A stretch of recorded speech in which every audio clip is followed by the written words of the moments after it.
इस वक्त जो कंफ्यूजन है वो 63A की तशरीह अभी होना बाकी है कि ये जो वोट है ये पार्टी का वोट होता है, ये इंडिविजुअल का वोट नहीं है। जो बंदा वोट बेचता है वो सबसे बड़ा आयन है, सबसे बड़ा मुजरिम है। सब्सक्राइब करें और बेल दबाएं ताकि कोई खबर रह न जाए।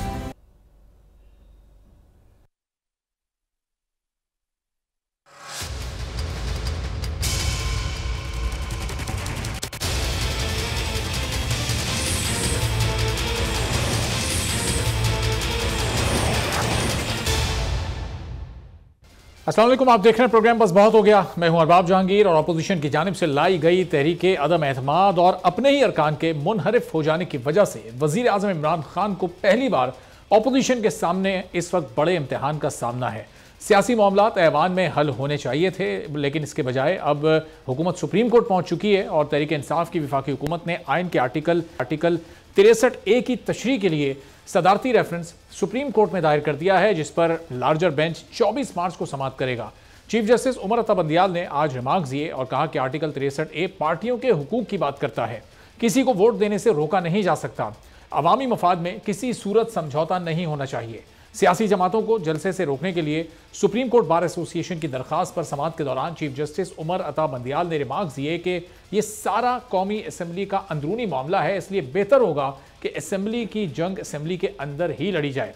दौरान समाअत सुप्रीम कोर्ट बार के वकील ने कहा कि स्पीकर को 25 मार्च को इजलास तलब करने का कहा गया। आर्टिकल 95 के तहत 14 दिन के अंदर इजलास बुलाना होता है। स्पीकर के पास 14 दिन से ज्यादा ताखीर करने का कोई इस्तेहकाक नहीं। अदम एतमाद पर फैसले तक इजलास गैर मुअय्यना मुद्दत तक मुलतवी नहीं किया जा सकता। चीफ जस्टिस पाकिस्तान ने कहा कि अदालत ने देखना है कि किसी इवेंट की वजह से कोई वोट डालने से महरूम ना रह जाए। वोट डालना अरकान का आईनी हक है। अदालत असम्बली की कार्रवाई में मुदाखलत की कायल नहीं है। अदालत सिर्फ ये चाहती है कि किसी का हक मुतासिर ना हो। चीफ जस्टिस उमर अता बंदियाल ने रिमार्क्स दिए कि ये कौमी असम्बली का अंदरूनी मामला है, बेहतर होगा कि ये जंग असम्बली के अंदर ही लड़ी जाए। हम ज्यादा गहराई में नहीं जाना चाहते।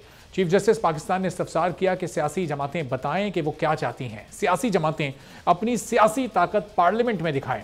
अदालत ने सियासी क़यादत के दरमियान सालिस का किरदार अदा करना है, ना ताकि जमहूरियत चलती रहे।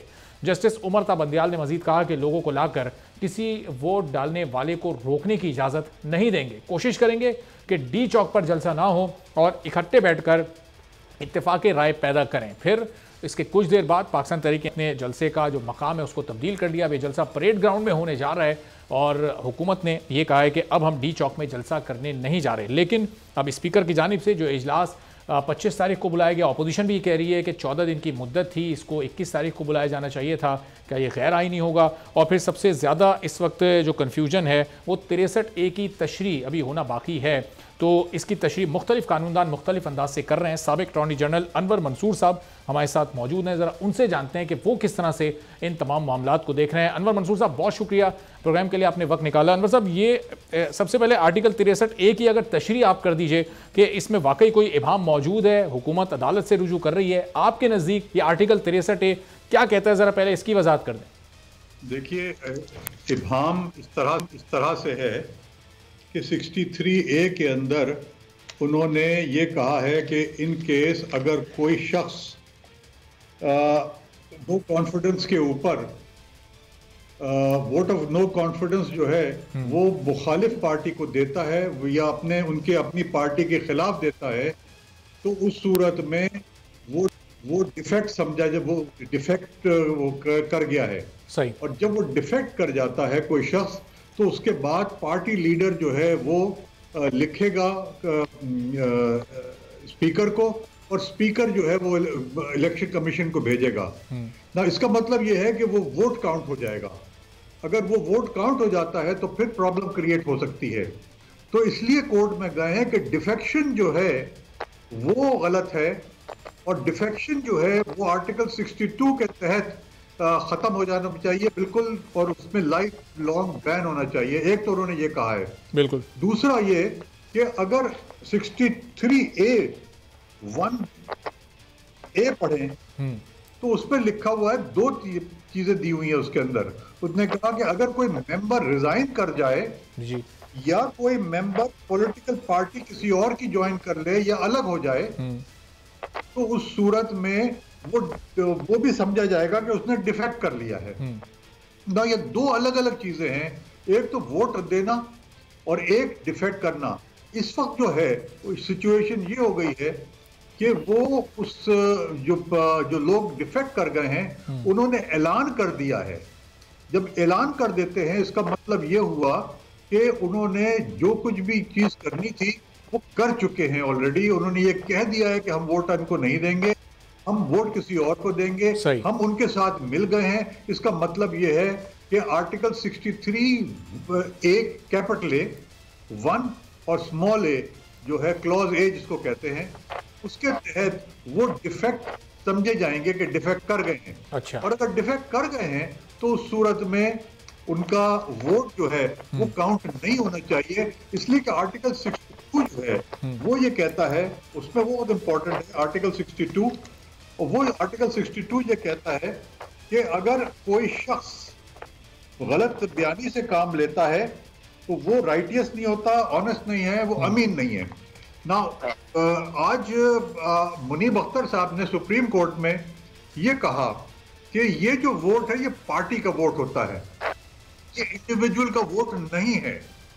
और अगर वो पार्टी के वोट, इसका मतलब ये है कि जो लाखों लोग पीछे खड़े हुए हैं जिन्होंने वोट किया है, उसे एक आदमी को पार्टी के टिकट के ऊपर, तो वो ये समझते हैं कि वो टिकट पे जो पार्टी कहेगी उस तरह से चलेंगे। मगर अगर वो पहले से बयान कर देते हैं कि मैं पार्टी की तरह के साथ नहीं चलूंगा, तो वो जो है जो बयान किया है उन्होंने, और जो पॉलिटिकल पार्टी का जिसका के टिकट लिया है और जो पार्टी को वोट मिला है उससे बददयानती कर रहे हैं। और जब बददयानती करते हैं तो उनको वो डिफेक्ट कर गए हैं, तो उस सूरत में उनको वोट देने का इख्तियार नहीं होना चाहिए। और मेरा मानना यह है कि अगर वो आते भी हैं तो उनका वोट काउंट नहीं किया जाएगा। और स्पीकर के पास ये इख्तियार है कि वो उनका वोट रिजेक्ट कर दें। तो अनवर साहब, वैसे बज़ाहिर तो ये जितने मुनहरिफ अरकान हैं ये पूरा एतमाद हैं, ऐलान भी कर चुके कि हम अपोजिशन की, हम हुकूमत को वोट नहीं देंगे। अब पता नहीं अपोजिशन की तरफ से वोट काउंट करते हैं नहीं करते। इनकी इस कन्फ्यूजन को कैसे ख़त्म किया जाए? इनके इंडिविजुअल वोट की क्या हैसियत होगी नहीं होगी, इस पर गवर्नमेंट का अपोजिशन का बयानिया अलग-अलग है।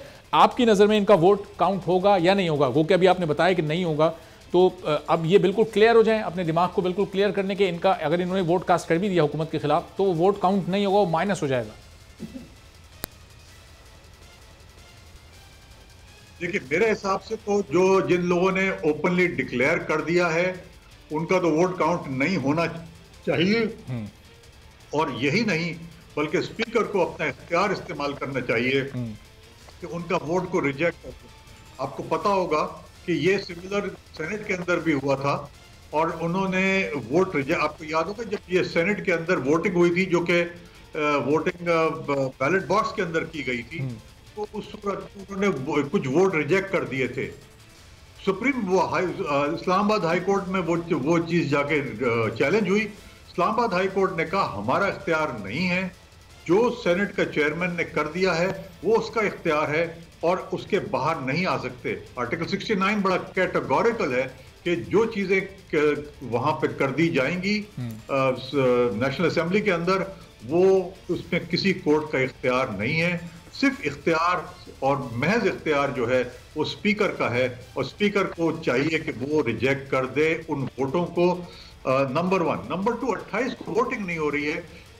इन्होंने नोटिस दिया है उसका 28 को सेशन का, 25 को, और सेशन के बाद उन्होंने कहा मिनिमम 3 दिन और मैक्सिमम 7 दिन। तो इसका मतलब ये आगे जाएगा 7 दिन।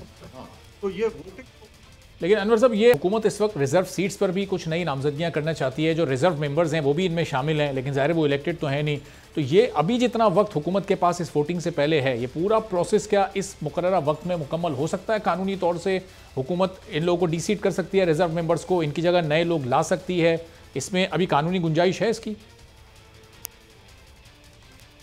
देखिए, रिजर्व सीट्स के ऊपर इस वक्त ये इबाम होगा।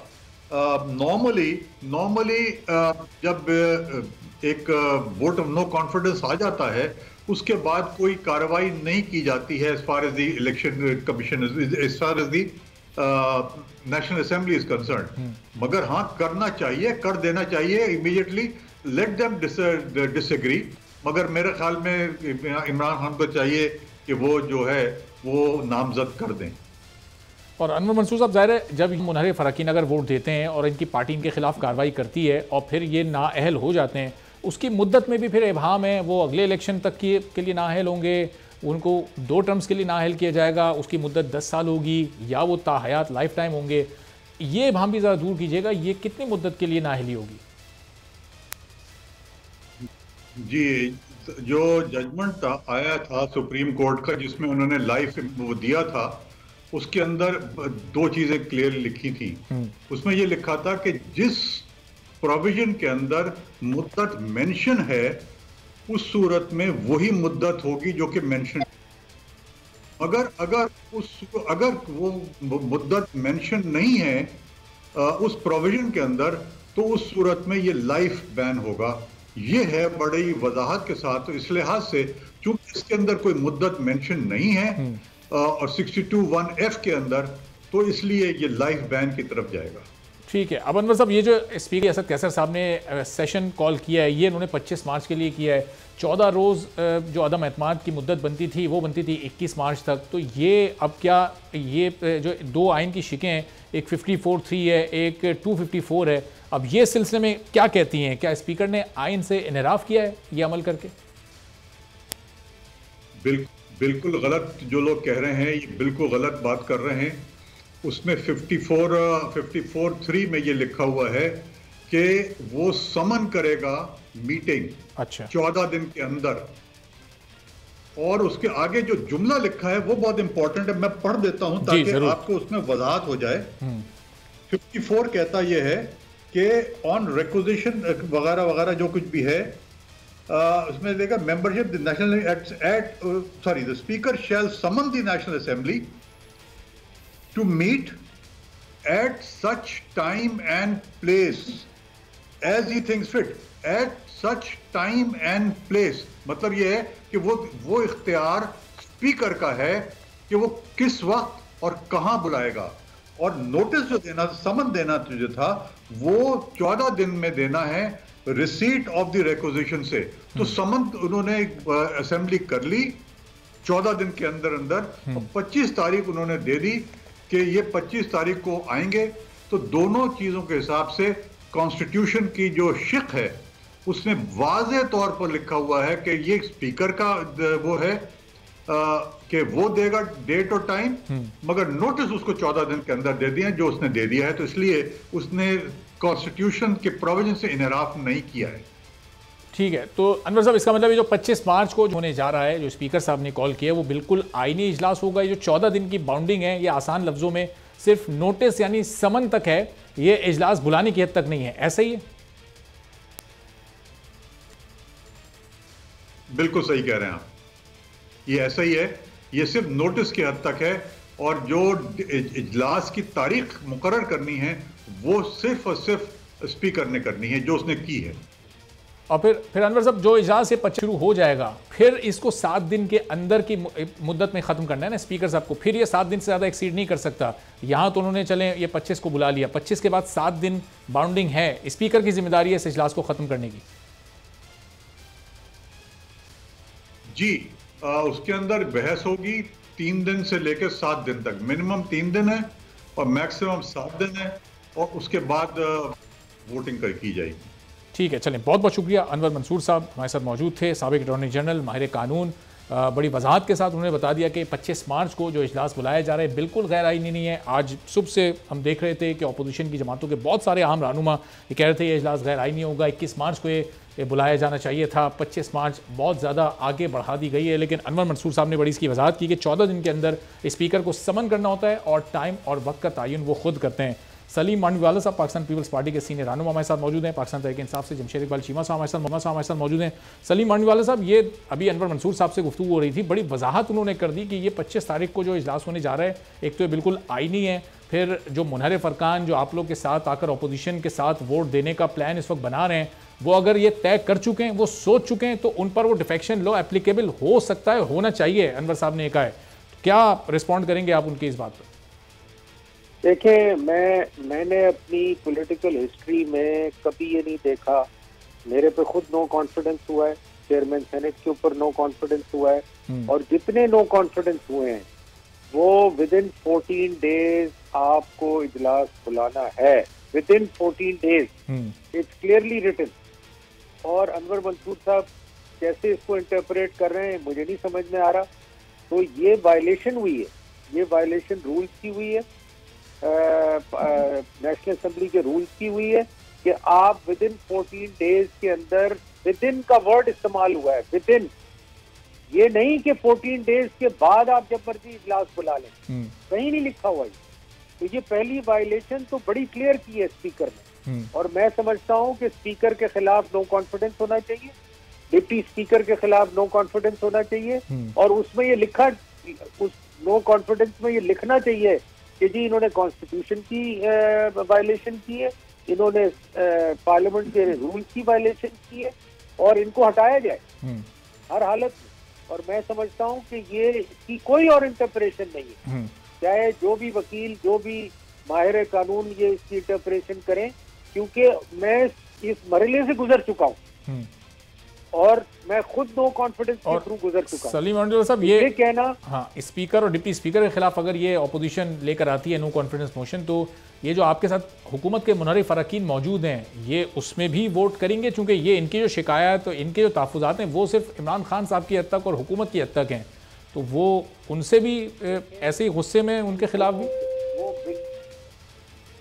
वो बिल्कुल करेंगे, क्योंकि उनकी शिकायत जो भी इमरान खान के साथ है और जो भी इमरान खान की हिमायत कर रहा है उसके खिलाफ वो वोट करेंगे। और मैं आपको ये बता दूं कि नेक्स्ट मरहले में यही होगा, और अगर ये फर्दर डिले किया इन्होंने तो ये स्पीकर और डिप्टी स्पीकर के खिलाफ भी नो कॉन्फिडेंस आएगा और ये चेयर नहीं कर सकेंगे उस प्रोसीडिंग्स को। तो ये इनको बड़ा सोच समझ के चलना चाहिए, क्योंकि आइन का जब आप खिलाफ वर्जी करते हैं तो आप कॉन्स्टिट्यूशन और ये आर्टिकल 6 की जो बात हो रही है, you are custodian of the constitution. हम जब ओथ लेते हैं जनाब, तो हम ये कहते हैं कि we will uphold the constitution of Pakistan, और we are sitting in a chair which is a constitutional chair, और वहां बैठ के आप कॉन्स्टिट्यूशन की वायलेशन करें, ये तो कभी हुआ ही नहीं, मैंने कभी देखा ही नहीं। ठीक है, पॉलिटिकल हिस्ट्री में मैंने कभी नहीं देखा। ठीक है, चलें सलीम साहब। हाँ जी जी जी, कंप्लीट कर लें आप। तो मैं समझता हूँ कि ये just trying to gain time और कोई बात नहीं। ठीक है, चलें वापस मैं आपकी तरफ आता हूँ। जमशेद इकबाल चीमा साहब, ये अदम एतमाद का सिलसिला देखें सिर्फ वज़ीर आज़म तक नहीं रुक रहा है, इसके बाद फिर स्पीकर की बारी, फिर डिप्टी स्पीकर की बारी। अपोजिशन पूरी तैयारी किए बैठी है, और फिर आपके अरकान तो बड़ी तादाद में इनके साथ हैं, तो मुश्किल वक्त है, बड़ा चैलेंज है, कैसे निपटेंगे इससे? देखें, ये इन्होंने 20-20 करोड़ रुपया दिया एक वोट के लिए, अब ये कह रहे हैं कि उसी 20 करोड़ में हम दूसरा वोट भी डलवाएंगे। तो मैं समझता हूँ पहले आप दूसरा सौदा कर लें फिर बात करना। और दूसरी बात ये है कि यू कैन से कि देखें, आपने एक वोट ऑफ नो कॉन्फिडेंस किया है, अगर आप सक्सेसफुल होते तो आपका पर्पज़ ही पूरा हो गया। अगर आप सक्सेसफुल नहीं होते तो फिर बेमानी ये सारी बातें। अब मैं समझता हूँ कि अपोजिशन की किस्मत में एक ही रह गया है कि ये बिलावल साहब को तकरीर लिख के दें, उन्हें पाज लिख के दें, उन्हें फुल स्टॉप और कामा लिख के दें, ये बताएं कि कहाँ गाली देनी है, कहाँ पे ऊंचा बोलना है, कहाँ पे आप कह लें आपने गलत उर्दू बोलनी है, कहाँ पे आप कह लें वो लिख के दें। तो गालियाँ तो आपकी हुकूमत के लोग, आपके नुमाइंदे दे रहे हैं। वैसे तो शहबाज गिल साहब की गुफ्तगू सुने आप, एक पर एक सोने पे सुहागा, एक दिन एक गाली, दूसरे दिन दूसरी गाली, और फिर उसकी पूरी डेफिनेशन भी कर देते हैं। अच्छा, मैं बेसिकली बात कर रहा था कि अपोजिशन के लिए मायूसी है। मायूसी इसलिए कि ये जो जिन लोगों पे इन्होंने ट्रस्ट किया था कि ये हमें वोट देंगे, वो वोट कास्ट नहीं कर सकते, और वो वोट इसलिए नहीं कास्ट कर सकते कि इन्होंने, आपने और मुस्लिम लीग नून ने एक कानून बनाया था जो मैं समझता हूँ कानून ठीक है, कि जमहूरियत में ये जो घोड़े और गधे बेचना खरीदना, खच्चर बेचना खरीदना, ये कोई मुनासिब काम नहीं है। वोट किसी का, मैंडेट किसी का लेके आए, आगे जाके बेच किसी को दें, तो इसमें मोरालिटी, जमहूरियत की बुनियाद तो मोरालिटी पे होती है। अगर मोरालिटी नहीं है, एक बद किरदार लोग आ जाते हैं, बिकने वाले आ जाते हैं, ख़रीदने वाले आ जाते हैं। ख़रीदने और बिकने का काम अगर चल पड़े तो ये मुल्क जो है इसमें देखें टोटल 350 लोग हैं, 350 लोगों में से आपने 175 या 180 करने हैं। अगर 20 करोड़ के हिसाब से अगर बात करें तो ये तो तकरीबन आप कह लें को टोटल को 30-40 अरब में सारा मुल्क बेच के चले जाएंगे। तो ये मुल्क जो है इसमें तो 30-40 अरब का तो आप कह लें कि एक यू कैन से कोई टाउन एक लॉन्च करें तो 30-40 अरब का तो वो होता है। तो ये पूरा मुल्क ऐसे गधों के हवाले कर दें कि जो 30-40 चीमा साहब ये इस पर जाहिर है सारे हुकूमत के इदारे आपके पास हैं, आप क्यों इस पर कार्रवाई नहीं कर रहे? ब्रेक के बाद मैं आपसे पूछूंगा कि इन मुनहरिफ अरकान के खिलाफ क्या अगर बकौल उनके पैसे लिए हैं तो ये हो सकता है। सलीम मांडीवाला साहब से ज़रा मैं पूछ लूँ कि सलीम साहब ये हुकूमत इल्ज़ाम ये लगा रही है कि जनाब आप लोगों ने पैसे दिए हैं, आप ये कह रहे हैं पैसे नहीं दिए, लेकिन कुछ अरकान ये कह रहे हैं हमें टिकट्स की कंफर्मेशन हुई है उसके बाद हम ये काम करने जा रहे हैं, ये वोट देने जा रहे हैं। एतजाज साहब ये कह रहे हैं, अभी कुछ देर पहले कर रहे थे टीवी प्रोग्राम में, उन्होंने कहा कि अगर ये टिकट भी ऑफर हुआ है तो ये भी करप्शन है, ये भी रिश्वत है। देखें टिकट कोई अभी ऑफर नहीं हुआ, ना कोई पैसे दिए गए। चीमा साहब पता नहीं कौन से 20 करोड़ रुपए की बात कर रहे हैं। मैं खुद इन MNA से मिला हूं जी जाके, और मैं खुद इनसे पूछा है, ये basically all these MNAs are not going to take PTI ticket in future. और जो ये इलेक्शन की तैयारी है, मैं आपको फ्रेंकली बताऊं, ये सारे MNAs अब फ्यूचर में PTI के टिकट पे इलेक्शन नहीं लड़ेंगे। इन्होंने ये डिसाइड करके निकले हैं, छोड़ के निकले हैं PTI को, और ये किसी हालत में। सलीम साहब ये लोग तो अपनी अपनी पार्टियों का नाम भी बता रहे हैं। राजा रियाज साहब ये कह चुके हैं ऑन रिकॉर्ड टीवी पर कि मैं नून लीग के टिकट पर लड़ूंगा। नूर आलम साहब को JUI का टिकट मिल रहा है। इस पर मैं आपका कमेंट लेता हूं, एक छोटा सा ब्रेक लेता हूं। प्रोग्राम में एक बार फिर आपको खुशामदीद कहते हैं। सलीम मांडीवाला साहब, जमशेद इकबाल चीमा साहब और उसामा कादरी साहब भी अब में ज्वाइन कर चुके हैं। सलीम साहब ब्रेक से पहले आपकी बात अधूरी रह गई थी, लेकिन मैं सवाल भी आपके सामने रख दूं कि ये 2-3 ऐसे लोग हैं जो कि अपने आने वाले इलेक्शन में अपनी पार्टीज के टिकट्स का ऐलान भी कर चुके हैं कि हम फला पार्टी के टिकट पर लड़ेंगे, हम फला के टिकट पर लड़ेंगे। पार्टी ने कमिटमेंट कराई होगी जब भी तो ये बयान दे रहे हैं ना, तो अब इस टिकट को क्या रिश्वत नहीं समझा जाए? देखिए मैं आपको एक बात बताऊं, ये जितने MNA है ना जो छोड़ के जा रहे हैं, इसमें कई इंडिपेंडेंट हैं और कई PTI के टिकट होल्डर्स हैं। तो अगर वो अपने आप को नेक्स्ट इलेक्शन में पोजीशन करना चाहते हैं, और टिकट मांगना हर MNA का, हर आदमी का जो नेक्स्ट इलेक्शन लड़ना चाहता है उसका हक है, इसमें रिश्वत की कोई बात नहीं है। और उनको टिकट मिलता है नहीं मिलता ये तो डिपेंड करता है, और कहाँ से मिलता है कहाँ से नहीं मिलता, और कौन सी पार्टी उसको टिकट देती है नहीं देती, तो ये तो हर इलेक्शन में होता है। तो इसमें इसको आप रिश्वत कैसे कह सकते हैं, मेरी समझ में नहीं आता। ये एतजाज साहब ने कहा है, मैं नहीं कह रहा सलीम साहब, ये एतजाज साहब के जुमले कोट कर रहा था मैं, ये उन्होंने अभी आज काशिफ अब्बासी साहब से गुफ्तगू करते हुए बातचीत की थी।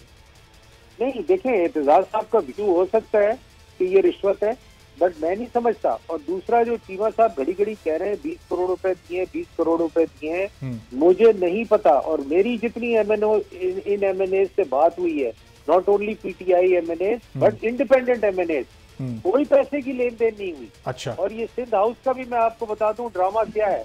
ये जब इन्होंने अटैक किया मौलाना साहब के MNA पे इन द लॉजेस, उसके बाद सारे MNA डर गए, not only PTI MNA, independent भी डर गए। तो ये तो उन्होंने, और हमारे जो MNA थे उन्होंने कहा भाई आप लोग यहाँ से चले जाएं, नहीं तो ये कोई पता नहीं कि आपको उठा के ले जाए पुलिस, किसी कोई ना कोई केस बना के। तो उसमें कुछ इनके लोग थे जिनके पास कोई जगह नहीं थी या जिनके पास नहीं थी वो यहाँ आ गए, कुछ लोग होटल्स में चले गए, कुछ लोग कोई जानने वाले के घर पे चले गए। तो ये तो एक खुद मूव की है MNAs ने, कोई किसी ने किसी को इनवाइट नहीं किया कि आप यहाँ आ जाए। अच्छा। और जहाँ तक लोगों ने अपनी पोजीशनिंग अभी से, क्योंकि देखें एक फिजा है इस वक्त इलेक्शन की, और मुझे लगता है, तो मेरी एक पर्सनल राय है कि we are already going into an election mode. और जाहिर सी बात है जब सबको ये फीलिंग है कि इलेक्शन अर्ली होंगे और इस नो कॉन्फिडेंस के बाद जो नई गवर्नमेंट आएगी वो इलेक्शन की तरफ जाएगी, तो क्यों ना वो पोजीशन करें अपने आप को नेक्स्ट इलेक्शन के लिए। तो इसका मतलब नई गवर्नमेंट आएगी सलीम साहब, तो इसका मतलब ये तय हो चुका है कि वो अर्ली इलेक्शन पर जाएगी, ये असेंबली अपनी मुद्दत नहीं पूरी करने वाली है। देखिए वो तो अब नई गवर्नमेंट आएगी उसका डिसीजन होगा ना कि मुद्दत पूरी करनी है कि नहीं करनी। ठीक है, चलें। ये जो अगर नहीं आएगी तो हुकूमत जो इल्जामात लगा रही है ये करोड़ों रुपए के, जरा चीमा साहब से मैं पूछ लेता हूँ। चीमा साहब ये 20-20 करोड़ अगर दिए हैं इन लोगों को, तो FIA आपके अंडर में, एंटी करप्शन आपके अंडर में काम करता है, हुकूमत के अंडर में, अभी तक क्यों कोई कार्रवाई नहीं कर रहा है इन लोगों से? MP ये MNAs भी आपके अपने ही हैं, तो सिर्फ शोकॉज नोटिस आपने इनको दिया है, वो भी वापस आने के लिए खान साहब माफ करने को भी तैयार हैं, तो इनके खिलाफ कोई कानूनी कार्रवाई क्यों नहीं हो रही? देखें, इसमें आप किसी बात की फिक्र ना करें, सारा कुछ ही होगा, कोई इसमें डाउट नहीं है। और देखें, पॉलिटिकल गवर्नमेंट को कभी आप ये ना डिक्टेट करें कि जी सिर्फ फ़लाँ काम करें फ़लाँ ना करें। पॉलिटिकल गवर्नमेंट ने पहला काम आवाम के थ्रू करना है, उसने आवाम को कम्युनिकेट करना है। ये वोट सिर्फ हमारा गवर्नमेंट का नहीं है, ये वोट बेसिकली वर्कर का है, जिसने राजा रियाज को 1,17,000 वोट दिया। 1,17,000 जो वोट है उनका अपना अपना मैंडेट है, अपना उनका प्यारा वोट है। राजा रियाज का तो 17,000 वोट था, तो 1 लाख वोट कहाँ से आया उसको? जो 1 लाख वोट है जो पीटीआई का था, वो लोग वो लोग उससे हिसाब मांगेंगे, क्यों नहीं मांगेंगे?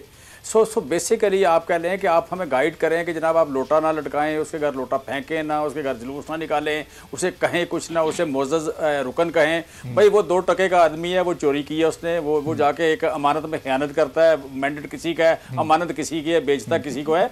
देखें, ये कोई तरीका ही नहीं है कि ऐसी बात को प्रमोट करना, ऐसी बात की हौसला अफजाई करना। सड़कों पर, घरों के बाहर एहतजाज कर रहे हैं, फैमिलीज को डरा रहे हैं, हिरासत कर रहे हैं। आप लोग कानूनी कार्रवाई करें ना, पैसा रिकवर करें और फिर जो सजा बनती है अदालत में लेकर जाएं, कानून के तहत उनके खिलाफ कार्रवाई करें। सर मैंने अरबाब देखें, मैंने आपसे पूछ के नहीं करना, ये मेरी मर्जी है कि मैंने क्या करना है। मुझे ये पता है कि मैंने कानून को क्रॉस नहीं करना, मैंने कानून की लिमिट क्रॉस नहीं करनी। उससे नीचे जो कुछ भी हो सकता है मैंने करना है, मैंने एहतजाज भी करना है, मैंने उसके घर भी जाना है, मैंने उसको लोटा भी दिखाना है, मैंने उसको लोटा कहना भी है, मैंने उसे कहना भी है कि तुम अमानत में खयानत की है तुमने, मैंने उसे कहना है कि तुम्हारा किरदार ढीला है, मैंने उसे कहना है कि तुम्हारी नस्ल में कोई मसला है। और इस सब के बाद, मैंने उसे कहना ये सारे काम करने के बाद इमरान खान साहब, ये मैंने कहना है, ये मैंने कहना है, आपने मुझे रोकना नहीं है। इन सारी चीजों के बाद जब वो वापस आएंगे, खान साहब माफ कर देंगे?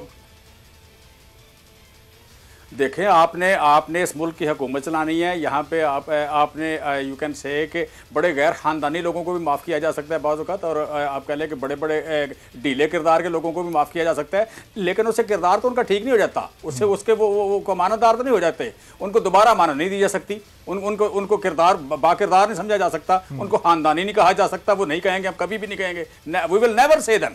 जो लोग वोट बेचते हैं ना वो ख़ानदानी हैं, ना उनका किरदार है, ना उनकी कोई औकात है, ना उनकी हैसियत है, ना उनकी इज्जत है, ना वो मुअज़्ज़ज़ पार्लियामेंटेरियन है, वो कुछ भी नहीं है। वो सिर्फ और सिर्फ बकाऊ मॉल हैं। वो उनके कितने हज़ार मरबे हैं, कितने कितने अरबों के वो मालिक हैं, कितने अमीर हैं। जिस बंदे ने वोट बेच दिया, जिस बंदे ने 15 करोड़ में, 20 करोड़ में, 25 करोड़ में वोट बेच दिया, वो बेऔकात आदमी। सही, उसकी मतलब ये उसूल जो है, ये सिर्फ पाकिस्तान तहरीक इंसाफ के टिकट पर जब आपने इलेक्शन जीता हो, ये उस वक्त लागू होता है, या फिर किसी और के टिकट पर कभी आपने इलेक्शन जीता हो और छुप छुपा के आपने वोट दे दिया हो, कभी आप सेनेट से गायब हो गए हो, ये उस पर भी लागू होता है?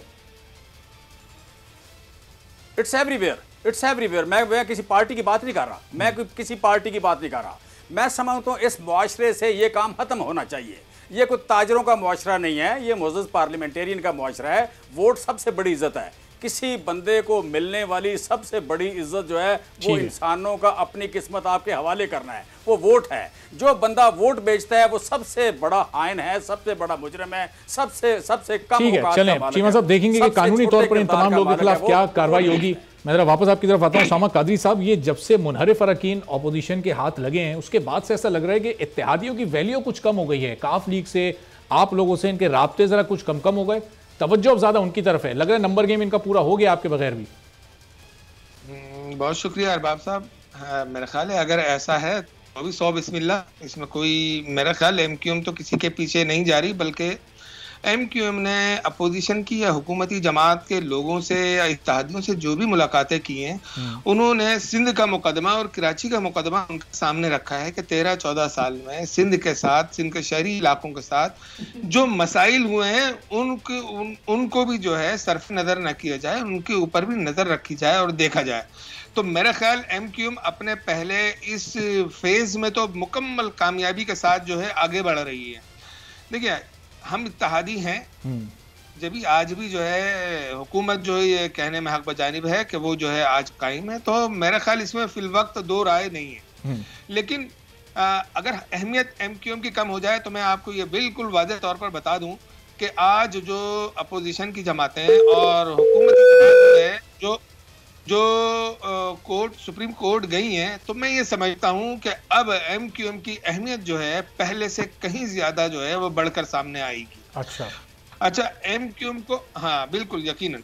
अच्छा, MQM को अपनी उस अहमियत के साथ साथ उन मसाइल को जो इन्होंने MQM के रहनुमाओं ने अब अपोजिशन के रहनुमाओं को वाज़ेह तौर पर बता दिए हैं, और जिन्होंने अखलाकी तौर पर वाज़ेह तौर पर ये बात कही है कि ये जो आपकी तौजीहात हैं, ये जो आपके मसाइल हैं, यकीनन बिल्कुल दुरुस्त है और उस पर जो है अमल दरामद होना चाहिए।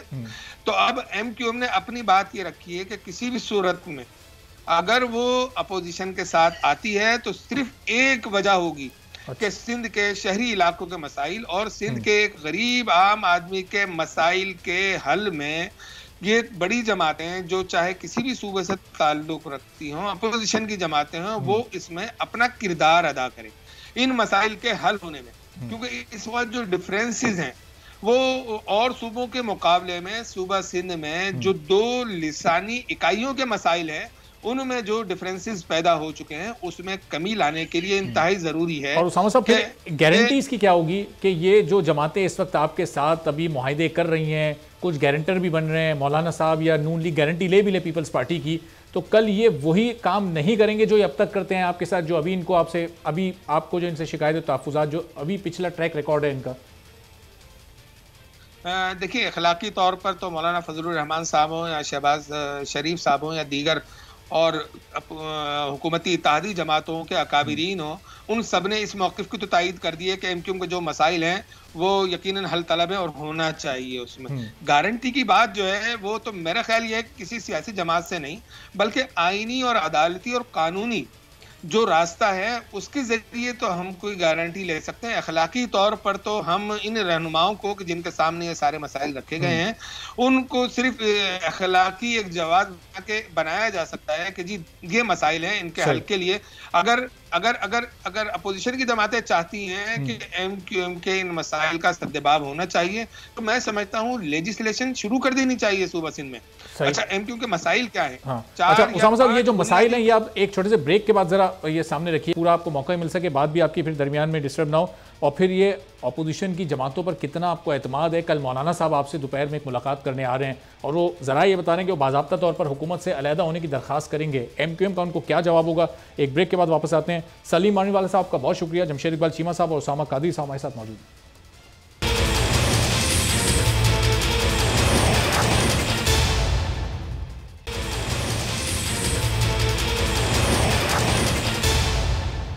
प्रोग्राम में एक बार फिर आपको खुशामदीद कहते हैं। और हुकूमत के अपने मुनहरिफ अरकान के खिलाफ अदालत जाने के बाद अब इत्तेहादियों की अहमियत एक बार फिर से इस पूरे सियासी माहौल में बहुत बढ़ गई है। कल PDM के सरबराह मौलाना फजलुर रहमान MQM पाकिस्तान के दफ्तर जाएंगे, उनसे मुलाकात करेंगे और उन्हें बाज़ाब्ता तौर पर ये दरख्वास्त करेंगे कि अब आप हुकूमत से अलहदगी का ऐलान कर दें। अब क्या कल का दिन एक नई खबर लेकर आएगा, एक नई बड़ी खबर के साथ कल के दिन का आगाज़ हो सकता है। जमशेद इकबाल चीमा साहब से इस सिलसिले में जानते हैं। उसामा कादरी साहब भी हमारे साथ ही मौजूद हैं। चीमा साहब, ये कल मौलाना साहब एक बार फिर जा रहे हैं, अपने मुनहरिफ अरकान को तो आप कानूनी तरीके से या किसी तौर पर रोक सकते हैं, इत्तेहादियों को कैसे रोकेंगे? इनके तहफ़्फ़ुज़ात, इनके तमाम जवाज़, इनके एतराज़ात अपनी जगह पर मौजूद हैं, सिर्फ MQM ही नहीं, काफ लीग भी उसमें शामिल है। देखिए, इत्तेहादियों का अपना मैंडेट है, वो हमारे इत्तेहादी हैं, अलाइस हैं, वी हैव गुड रेपुटेशन, या हमारा अभी तक का जो एक्सपीरियंस है वो बड़ा अच्छा है। MQM जो डसी हुई है ये विक्टिम है पीपल्स पार्टी के जुल्म की। पीपल्स पार्टी ने शहरों को हकूक़ नहीं दिए, कराची के आप पहले फ़ायदा उठाती है, हकूक़ नहीं दिए। मतलब छोटे से छोटा काम सफाई है, कूड़ा उठाना है वो नहीं करती, वहाँ पे आप कह लें ये जो नाले साफ़ करना है या इंफ्रास्ट्रक्चर है वो नहीं, और कब्ज़ा ज़मीनों पे सारा कटेंगे और ये वो सारा कुछ करती। सो मैं समझता हूँ कि ये जो हिस्ट्री जितनी भी है MQM तो विक्टिम ही पीपल्स पार्टी की है, लिहाजा उनके साथ उनकी हिस्ट्री नहीं है, हमारे साथ बेहतर हिस्ट्री है। और नून लीग के साथ भी आप कह लें कि जो हिस्ट्री थी वो ब्रेकअप हुआ, दरमियान में ब्रेकअप हुआ। सो किसी के साथ भी ऐसा कोई बड़ा शानदार माजी नहीं रहा। पीपल्स MQM की जो पार्टनरशिप है या MQM की जो आप कह रहे हैं कि अलाइस होने का हमारे साथ डेफिनेटली बड़ा सक्सेसफुल जा रहा है। बाकी ये कि कोई तहफ़्फ़ुज़ात हों, कोई वो दूर करना हमारा काम है, उनका मैंडेट अपना है, वो आज़ाद हैं, वो उनकी अलग बात है। जिस तरह मैं बात कर रहा था, अपने ऐसे लोगों की जो PTI के बुनियाद पर वोट लिया और जाके बेचते हैं, उनके लिए हमारे लहजे में कोई नरमी नहीं है। हम उन्हें लोटा समझते हैं, हम उन्हें बेवकाता समझते हैं, हम उन्हें बेचने वाला समझते हैं, हमारे में खयानत करने वाला समझते हैं। बाकी मोअज़्ज़ज़ पार्लियामेंटेरियन है, मोअज़्ज़ज़ जमातें हैं, पार्लियामेंट का हिस्सा हैं, आप कह लें जमहूरियत का हुस्न है, जमहूरियत का हिस्सा है। उन लोगों की हम जितनी भी इज्जत करें वो काम है, हम करेंगे। तो ये चीमा साहब, ये इत्तेहादियों के साथ अगर इतना अच्छा आपका एक्सपीरियंस रहा है, तो ये काफ लीग MQM खुलकर ये ऐलान क्यों नहीं कर रहे कि हम हुकूमत के साथ खड़े हैं, हम इमरान खान साहब को सपोर्ट करेंगे, हम किसी अपोजिशन जमात से नहीं मिलते, या हमने उनको मना कर दिया है? कोई एक भी इत्तेहादी काफ लीग और MQM जैसा बड़ा इत्तेहादी ये बात कहने को तैयार नहीं है? देखें, उन्होंने हमारे ख़िलाफ़ भी कभी नहीं किया।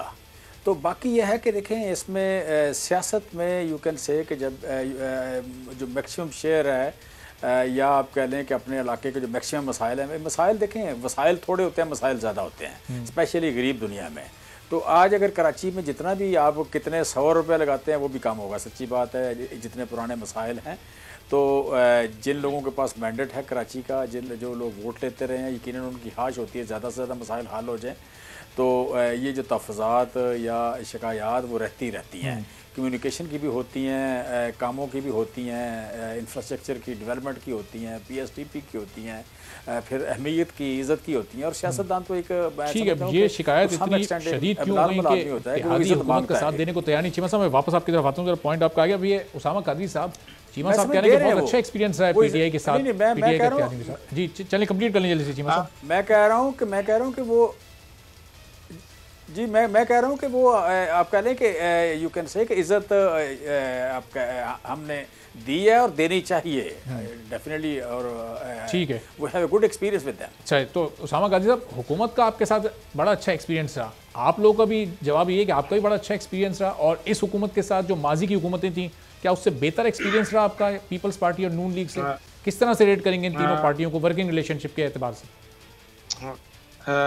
देखिए, इसमें अरबाब साहब, इसमें जो है, जो चीमा साहब ने बात कही है सिंध के हवाले से, जो हमारा एक्सपीरियंस रहा वो 100% बिल्कुल दुरुस्त चीमा साहब ने बात की है। लेकिन मसला ये है कि जब 2010 के बाद जो 18वीं तरमीम जो आई है, उसके बाद जो हमारे साथ जो है जो ज्यादतियों के सिलसिले शुरू हुए, और उसमें विफाक, जिसमें हमने PTI की हुकूमत को सपोर्ट किया था, और हमें एक उम्मीद थी, बल्कि उम्मीद थी क्या, आज भी है ये, कि वो जो है वफाक की तरफ से सिंध के शहरी इलाकों को और खुसूसन कराची के लिए इतने वो बड़े इक़दाम उठाएगी कि जिससे वहाँ के शहरी इलाकों के मसाइल के हल में मदद मिलेगी।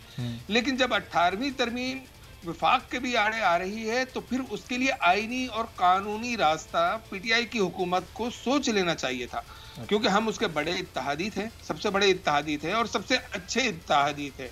और आज भी मैं ये समझता हूँ कि गुज़िश्ता माजी का जो हमारा एक्सपीरियंस दीगर जमातों के साथ रहा है, वो कोई अच्छा नहीं रहा, बल्कि अगर उसका तज़किरा ना किया जाए तो शायद ज़्यादा बेहतर हो, वरना तो हमारे ज़ख्मों पर जो है वो नमक समझने के वो छिड़कने के मुतरादिफ होता है।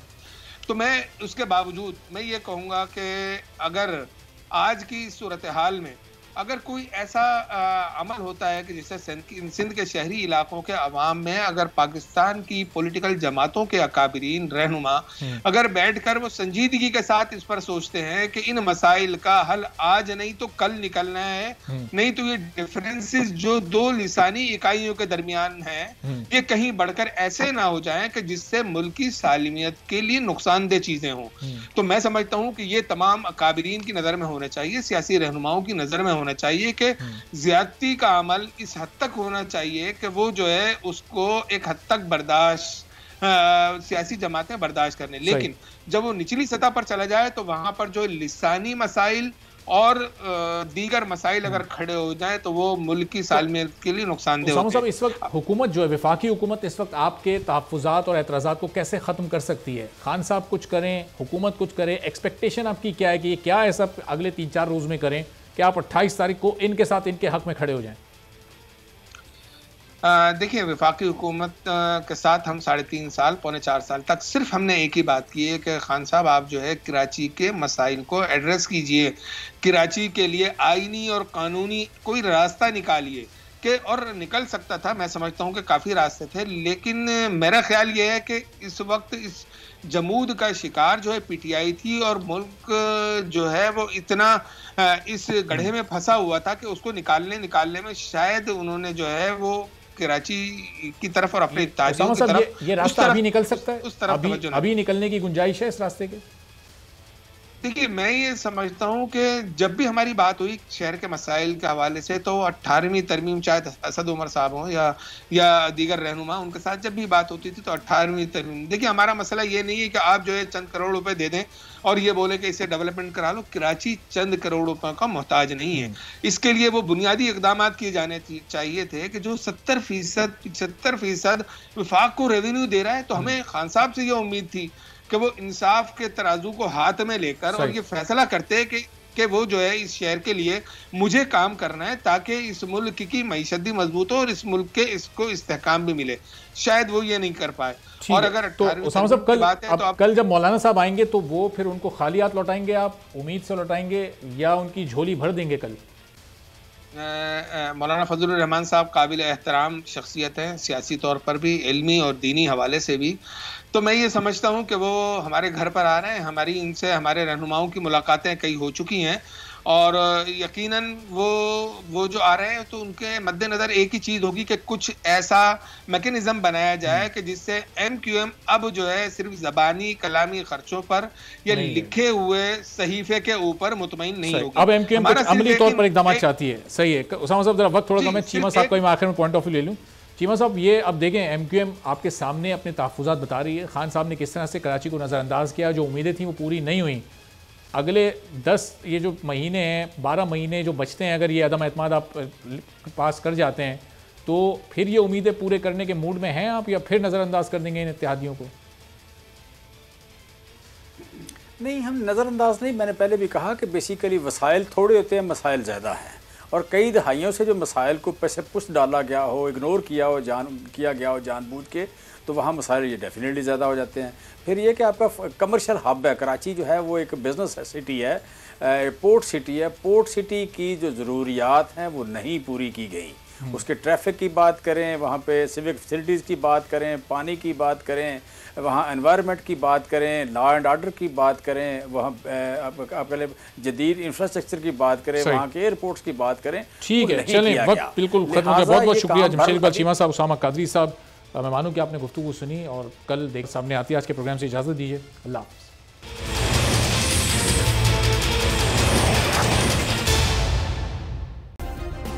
सब्सक्राइब करें और बेल दबाएं ताकि कोई खबर रह न जाए।